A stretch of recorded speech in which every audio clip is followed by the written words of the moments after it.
রাখার জন্য প্রত্যেকে সহযোগিতা কামনা করছি। গাড়িতে কোনো ধরনের টিস্যু, ময়লা, আবর্জনা হতো এগুলো ফেলা সম্পূর্ণই নিষেধ। গাড়ির মধ্যে ক্যামেরা লাগানো হচ্ছে, আপনারা দেখছেন কিনা? অল টাইম কোম্পানি এগুলো খেয়াল করে, এবার এই জন্য আমাদেরকে বলে দেয় যাতে যারা গাড়ি পরিচ্ছন্ন রাখার জন্য চেষ্টা করে। আপনারা যে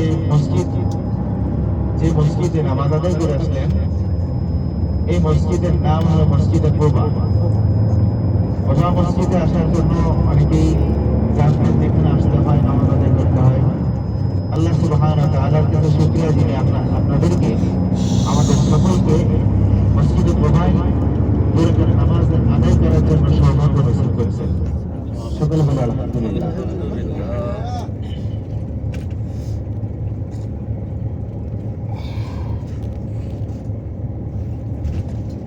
আমাদের পরবর্তী গন্তব্য হলো মসজিদে কিবলাতাইন।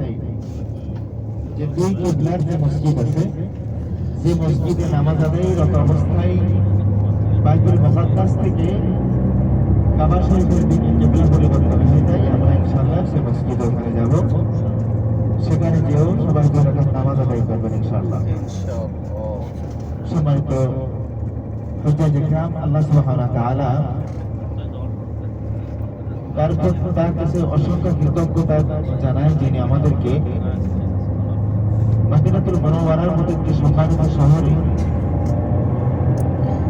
পৌঁছে বিভিন্ন ঐতিহাসিক স্থান জিয়ারত করার মতো সৌভাগ্য দান করছেন। মদিনার মাটি বাতাস, মদিনার পরিবেশ সম্পূর্ণ ভিন্ন একটা পরিবেশ। মক্কাতে প্রবেশ করে দেখবেন মদিনার মতো এত সুশৃঙ্খল হবেন না। মক্কায় সবসময় মানুষের সমাগম অনেক অনেক বেশি থাকে। মদিনার মতো এত পরিচ্ছন্ন মক্কায় পাবেন না। এই মদিনা রাসূল আকরাম সাল্লাল্লাহু আলাইহি ওয়াসাল্লামের কাছে অত্যন্ত প্রিয় ছিল, অনেক প্রিয় ছিল মদিনা শহরটি। মদিনাবাসীকে রাসূল সাল্লাল্লাহু আলাইহি ওয়াসাল্লাম এতটাই ভালোবাসতেন, রাসূল আকরাম সাল্লাল্লাহু আলাইহি ওয়াসাল্লাম ইন্তিকালের আগে এই মদিনায় থাকার সিদ্ধান্ত এই জন্যই মূলত নিয়েছিলেন। মদিনাবাসী যেমন রাসূল সাল্লাল্লাহু আলাইহি ওয়াসাল্লামকে ভালোবাসতেন, অনুরূপভাবে রাসূল সাল্লাল্লাহু আলাইহি ওয়াসাল্লাম নিজেও মদিনাবাসীকে ভালোবাসতেন।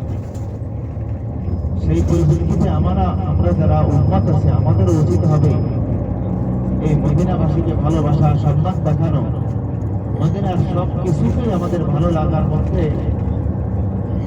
বিশ্বাস করে নেওয়া। মদিনার সব কিছুকেই আমাদেরকে ভালোবাসতে হবে। মদিনার এই মদিনাতে আল্লাহ সুবহানাহু ওয়া তাআলা যত নিয়ামত